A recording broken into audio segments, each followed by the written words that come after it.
कि अगर इस देश में संविधान लागू न हुआ होता तो हम तो कहीं खेती बाड़ी कर रहे होते, हमारे साथी कहीं गाय भैंस चरा रहे होते, हमारे साथी कोई पत्तल उठा रहे होते, हमारे साथी कोई नाला साफ कर रहे होते। यही सच्चाई है। और यही बात जो मनुवादी विचारधारा के लोग हैं, जो सामंतवादी विचारधारा के लोग हैं, उनके पेट में ऐंठन देता है कि ये लोग विश्वविद्यालय तक कैसे पहुंच गया। एक तरफ रेगुलेशन को आप रोक देते हैं जो SC ST OBC माइनॉरिटी के लिए आता है, और दूसरी तरफ जब रिजर्वेशन बढ़ाया जाता है तो उसको आप रोक लगा देते हैं। समझिए ये जातिवादी मानसिकता कितने अंदर तक फैला हुआ है। इन लोगों के दिल में आज भी भारत का संविधान नहीं है, बल्कि मनुस्मृति है। अगर भारत का संविधान इनके जहन में होता तो उसके आर्टिकल 15 का ध्यान रखते। उसमें साफ तौर पे यह बात कही गई है कि आप किसी जाति, धर्म, नस्ल, कलर के आधार पे भेदभाव नहीं कर सकते, और उसी का रेफरेंस लेकर के इस रेगुलेशन को लाया गया। तो फिर इनके पेट में दर्द क्यों हो रहा है? किन लोगों को दिक्कत हुई UGC इक्विटी रेगुलेशन 2026 आने के बाद? और कुछ जो मीडिया के लोग, जुडिशियरी में बैठे लोग, और जो जातिवादी मानसिकता को स्थापित करने वाले लोग हैं, उसे बचाए रखना चाहता है। और हम लोग जातिवादी व्यवस्था के खिलाफ लड़ रहे हैं। आज से फिर हम लोग इस लड़ाई को उसी मजबूती के साथ लड़ने का आह्वान यहाँ से आप लोगों के बीच करने आए हैं। आया गया पूरे देश में किन जातियों के लोगों ने UGC का विरोध किया, ये आप लोग भली भांति जानते हैं। तो हमारा आंदोलन जो बहुजन छात्र युवा का है, जो यूनिवर्सिटी में समता कानून स्थापित करने के लिए जो UGC रेगुलेशन एक्ट 2026 लाया गया, उसे सुप्रीम कोर्ट के द्वारा रोक लगाया गया। इसमें पूरे SC ST OBC समाज में आक्रोश है। इवन कॉलेज विश्वविद्यालय में पढ़ने और पढ़ाने वाले अपर कास्ट के लोगों से भी हम आग्रह करेंगे, शिक्षक समुदाय से, छात्रों से, अगर आपके अंदर थोड़ा सा भी न्यायप्रिय सोच है तो UGC इक्विटी रेगुलेशन 2026 को पढ़िए। उसमें EWS के लिए भी प्रावधान है, उसमें महिलाओं के लिए भी है, उसमें हैंडीकैप्ड के लिए है। क्या महिलाएं अपर कास्ट की नहीं होती हैं? क्या हैंडीकैप्ड के लोग अपर कास्ट के नहीं होते हैं? क्या जो रीजन के आधार पर डिस्क्रिमिनेशन है इन संस्थानों में, उसमें अपर कास्ट के लोग नहीं आते हैं? तो सीधे तौर पे इस आंदोलन को पुनः हम लोग पटना विश्वविद्यालय से एक बड़ा मुहिम देने जा रहे हैं। 17 तारीख को छात्र युवा महापंचायत, और उससे पहले 10 तारीख को पटना में इस छात्र युवा संघर्ष समिति 2.0 मंडल आंदोलन का जो नेतृत्वकर्ता साथी यहाँ बैठे हुए हैं, भाई अमर आज़ाद जी, अंबुज पटेल जी, कौशल जी, छोटे भाई आर्यन, शशि जी, सुधीर जी और छोटे भाई ओमकार, सभी जब 2 फरवरी को हम लोगों ने इस आंदोलन का आगाज़ पटना से किया था और पूरे देश में एक व्यापक मैसेज गया, और उसके बाद जो है यह आंदोलन पूरे देश के विश्वविद्यालय में, कई राज्यों और कई जिला में एक जन आंदोलन का स्वरूप अख्तियार कर लिया। लेकिन हाल के दिनों में इधर पटना विश्वविद्यालय में छात्र संघ चुनाव था, जिस वजह से तमाम संगठन के साथी अलग अलग प्लेटफॉर्म पे अपने संगठन, अपने लोगों के लिए चुनाव लड़ रहे थे। लेकिन जैसे ही कल चुनाव खत्म हुआ है, आज से फिर हम लोग इस लड़ाई को उसी मजबूती के साथ लड़ने का आह्वान यहाँ से आप लोगों के बीच करने आए हैं। अंबेडकर शोध संस्थान में आयोजित यह प्रेस कॉन्फ्रेंस, अगला जो हमारा कार्यक्रम होगा 17 मार्च को पटना विश्वविद्यालय में छात्र युवा महापंचायत, और उस महापंचायत में देश के वैसे तमाम बुद्धिजीवी शिक्षकों को, उन तमाम UGC रेगुलेशन के पक्षधर लोगों को, चाहे वह जज हो, चाहे वो शिक्षाविद हो, चाहे वह जन संगठन और जन आंदोलन के लोग हों, तमाम लोगों को बुला करके, और हम छात्रों के हित पे यह महापंचायत करने जा रहे हैं, जो आखिर किन लोगों को दिक्कत हुई UGC इक्विटी रेगुलेशन 2026 आने के बाद। और कुछ जो मीडिया के लोग, जुडिशियरी में बैठे लोग, और जो जातिवादी मानसिकता को स्थापित करने वाले लोग हैं, उसे बचाए रखना चाहता है। और हम लोग जातिवादी व्यवस्था के खिलाफ लड़ रहे हैं। जातिवाद को खत्म करने का हमारा मुहिम है। और यूजीसी रेगुलेशन कहीं से भी किसी जाति के ऊपर हमला नहीं है। जिस तरीके से कुछ लोग सुप्रीम कोर्ट के ऊपर दबाव डलवा के या फिर मीडिया के माध्यम से एक प्रोपोगेंडा फैला करके जो यह अपर कास्ट के खिलाफ है, ऐसा कहीं कुछ नहीं है। इवन कॉलेज विश्वविद्यालय में पढ़ने और पढ़ाने वाले अपर कास्ट के लोगों से भी हम आग्रह करेंगे, शिक्षक समुदाय से, छात्रों से, अगर आपके अंदर थोड़ा सा भी न्यायप्रिय सोच है तो यूजीसी इक्विटी रेगुलेशन 2026 को पढ़िए। उसमें ईडब्ल्यूएस के लिए भी प्रावधान है, उसमें महिलाओं के लिए भी है, उसमें हैंडीकैप्ड के लिए हैं। क्या महिलाएं अपर कास्ट की नहीं होती हैं? क्या हैंडीकैप्ड के लोग अपर कास्ट के नहीं होते हैं? क्या जो रीजन के आधार पर डिस्क्रिमिनेशन है इन संस्थानों में, उसमें अपर कास्ट के लोग नहीं आते हैं? तो सीधे तौर पे इस आंदोलन को पुनः हम लोग पटना विश्वविद्यालय से एक बड़ा मुहिम देने जा रहे हैं। 17 तारीख को छात्र युवा महापंचायत और उससे पहले 10 तारीख को पटना में और बिहार के अन्य जिलों में जो हमारे साथी हैं मशाल जुलूस निकालेंगे। और आप इस आंदोलन को हम लोग यह तय कर लिए हैं, किसी भी हाल में रुकने नहीं देना है। यूजीसी इक्विटी रेगुलेशन तो बहाल होगा ही, साथ ही साथ जो 65% रिजर्वेशन पर जो कोर्ट के द्वारा रोक लगा दिया गया, एक तरफ रेगुलेशन को आप रोक देते हैं जो SC ST OBC माइनॉरिटी के लिए आता है, और दूसरी तरफ जब रिजर्वेशन बढ़ाया जाता है तो उसको आप रोक लगा देते हैं। समझिए ये जातिवादी मानसिकता कितने अंदर तक फैला हुआ है। एक जाति के आधार पे एक फिल्म आता है इस देश में, और उसके लोग जब सुप्रीम कोर्ट जाते हैं तो सुप्रीम कोर्ट उसको नोटिस करने तक का फुर्सत नहीं देता है, फुर्सत नहीं होता है उसको। लेकिन दूसरी ओर 10-20 लोग जो हल्ला मचाए रोड पे, जिसको पढ़ने से, कॉलेज इंस्टीट्यूशन से कोई मतलब नहीं था, उसको सुप्रीम कोर्ट सो मोटो तत्काल नोटिस लेता है और 10 दिन में उसे रोक लगा दिया जाता है।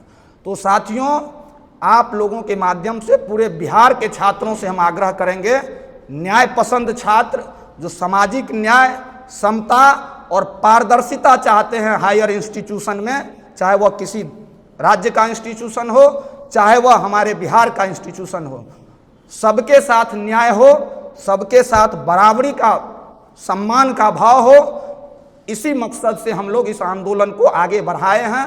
और यह आंदोलन हर हाल में हम लोग जीतेंगे। और केंद्र सरकार से हमारे जितने सांसद, विधायक, मंत्री हैं हमारे राज्य में और देश में, उनसे हम आग्रह करेंगे, आप जीतते हैं जिसके वोट से, उसके न्याय की लड़ाई में कम से कम आप अपने मुंह आंख को खोलिए, कुछ बोलिए, मुख दर्शक मत बने रहिए। आपके लोगों के ऊपर हमला हो रहा है सुप्रीम कोर्ट के माध्यम से, जुडिशियरी के माध्यम से, मीडिया के माध्यम से, सत्ता प्रतिष्ठानों के माध्यम से, और आप उन्हीं लोगों का वोट लेकर के चुप्पी साधे हुए हैं। इससे बड़ा जुल्म अपने लोगों पे नहीं हो सकता है। इसलिए आप तमाम बिहार के सांसद, मंत्री, विधायक, सारे लोगों से हम आग्रह करेंगे, इस लड़ाई में सहयोग दीजिए, समर्थन दीजिए, और इस लड़ाई के पक्ष में बिहार से लेकर के दिल्ली तक आवाज उठाइए। क्योंकि आज जिस तरीके से एक विशेष वर्ग, विशेष विचारधारा के लोगों के अंदर विश्वविद्यालय कब्जा हो रहा है, उससे बचाने की जरूरत है। और पटना विश्वविद्यालय से छात्र संघ चुनाव के माध्यम से भी एक मैसेज गया है बिहार और देश में, जो यह देश की जो तानाशाही सरकार है, जो चाहती है JNU जैसे, DU जैसे, BHU जैसे, इलाहाबाद विश्वविद्यालय जैसे, पटना विश्वविद्यालय जैसे संस्थानों को खत्म कर देना, वहाँ की लोकतांत्रिक और संवैधानिक मूल्य मर्यादा को खत्म कर देना, उसको एक मैसेज गया है। हमारे साथियों ने जिस तरीके से कल जीत दर्ज किया है, चाहे वह अध्यक्ष का पद हो, महासचिव का पद हो, उपाध्यक्ष जो निर्दलीय जीती है, वे तमाम लोग इस लड़ाई में मुखरता से शामिल होकर के इस लड़ाई को आगे बढ़ाएंगे। बहुत बहुत धन्यवाद। अगले साथी अंबुज पटेल जी अपनी बातों को रखेंगे। आज अगर हम लोग यहाँ पुनः एकत्रित हुए हैं तो मकसद साफ है कि हमारे कंधों पर उन दबी हुई आवाज़ों की शक्ति है जिनके संघर्षों के बदौलत हमारी पहली पीढ़ी के लोग विश्वविद्यालय के चारदीवारी के अंदर प्रवेश कर पाए हैं। साथियों, मैं एक बात बताना चाहता हूँ कि जब हम ग्रेजुएट हुए थे, उसके बाद जब लॉ ग्रेजुएट हुए, LLM किए और लॉ से ही पीएचडी करने का जब हमको सुनहरा मौका मिला, तो ऐसा लगता था कि इसमें हमारा खुद का मेहनत है, मेरे माँ बाप का त्याग है या मेरे दोस्तों का सपोर्ट है। पर जब हम थोड़ा समझदार बने तो मुझे इस बात का एहसास हुआ कि अगर इस देश में संविधान लागू न हुआ होता तो हम तो कहीं खेती बाड़ी कर रहे होते, हमारे साथी कहीं गाय भैंस चरा रहे होते, हमारे साथी कोई पत्तल उठा रहे होते, हमारे साथी कोई नाला साफ कर रहे होते। यही सच्चाई है। और यही बात जो मनुवादी विचारधारा के लोग हैं, जो सामंतवादी विचारधारा के लोग हैं, उनके पेट में ऐंठन देता है कि ये लोग विश्वविद्यालय तक कैसे पहुंच गया, और अगर पहुंच भी गया तो मुझे जलील करने का अधिकार मत छीनो। मसलन कि अगर हम किसी को जलील करेंगे तो उसके लिए तुम कानून बना दोगे। इसी बात का दर्द है, और मैं इसलिए ये बात कह रहा हूं कि इन लोगों के दिल में आज भी भारत का संविधान नहीं है, बल्कि मनुस्मृति है। अगर भारत का संविधान इनके जहन में होता तो उसके आर्टिकल 15 का ध्यान रखते। उसमें साफ तौर पे यह बात कही गई है कि आप किसी जाति, धर्म, नस्ल, कलर के आधार पे भेदभाव नहीं कर सकते, और उसी का रेफरेंस लेकर के इस रेगुलेशन को लाया गया। तो फिर इनके पेट में दर्द क्यों हो रहा है? इसलिए आज इस प्रेस कॉन्फ्रेंस के माध्यम से हम तमाम उन वंचित, शोषित, उपेक्षित, कुंठित लोगों से ये आग्रह करना चाहते हैं कि आप अगर इस गलतफहमी में हैं कि आपके अधिकार को कोई आपके सामने परोस करके दे देगा, तो आप बहुत बड़े गलतफहमी में हैं। आप चीज़ों को देखें कि कैसे आपके अधिकारों का गला घोटा जा रहा है, कैसे आपको जूते के नीचे रखने का प्रयास किया जा रहा है, और ऐसा करके उनको कितना मजा आ रहा है। इन तमाम बिंदुओं पे ध्यान रखें और आए हमारे साथ मिल करके और इस आंदोलन को और तेज करें, और हम लोग उनको दिखाएंगे कि देखो तुम्हारे उसके मजे को किरकिरी करके दिखाएंगे। साथियों, हम ये कहना चाहते हैं। इसी क्रम में हम लोग 10 तारीख को एक विशाल जुलूस के माध्यम से, आप कह सकते हैं कि उस जुलूस का क्या नाम करें? मशाल जुलूस, विशाल मशाल जुलूस निकालेंगे हम लोग 10 तारीख को। उसके तत्पश्चात हम लोग 17 तारीख को पटना के ऐतिहासिक पटना विश्वविद्यालय के पटना कॉलेज ग्राउंड में हम लोग एक छात्र युवा महापंचायत लगाने जा रहे हैं, और एक संदेश देंगे कि देश के तमाम विश्वविद्यालयों में, चाहे वो एम्स हो, IIM हो या फिर अन्य शिक्षण संस्थान हो, वहाँ पे सिर्फ स्पष्ट रेगुलेशन ही नहीं बल्कि पार्लियामेंट के एक्ट के थ्रू एक कानून लाओ और पूरे देश में लागू करो। इसी के लिए आप सबको आज बुलाया गया था, आप सब आए, इसके लिए दिल से आभार, बहुत बहुत धन्यवाद। आरक्षण का जितना भी मुद्दा है, चाहे 65% का आरक्षण का है बिहार में, निजी क्षेत्र न्यायपालिका में आरक्षण का मामला, इन तमाम मुद्दों को, UGC का मामला है, तमाम मुद्दों को लेकर के एक करके हम लोग बड़ा आंदोलन जो 17 मार्च को होने जा रहा है, तमाम मुद्दों को हम लोग रख रहे हैं। हम लोगों को जो डिमांड है इसमें शामिल होगा, UGC के साथ साथ ये भी शामिल होगा, इसमें भी हम लोग कर रहे हैं। तो आप लोग ये है कि जो देना ही होगा। अब सुप्रीम कोर्ट में कॉलेजियम सिस्टम जब तक खत्म नहीं होगा तो हमारे फेवर में न्याय कैसे होगा? इसके लिए तो हम लोगों को लड़ना है। लड़ने के लिए हम लोग एकजुट हुए हैं, पूरे मंडल 2.0 आंदोलन के साथी, और सुप्रीम कोर्ट हो या सरकार हो, हमारे संवैधानिक आरक्षण और न्याय से अगर कोई खिलवाड़ करेगा तो उसको बख्शने हम लोग नहीं जा रहे हैं।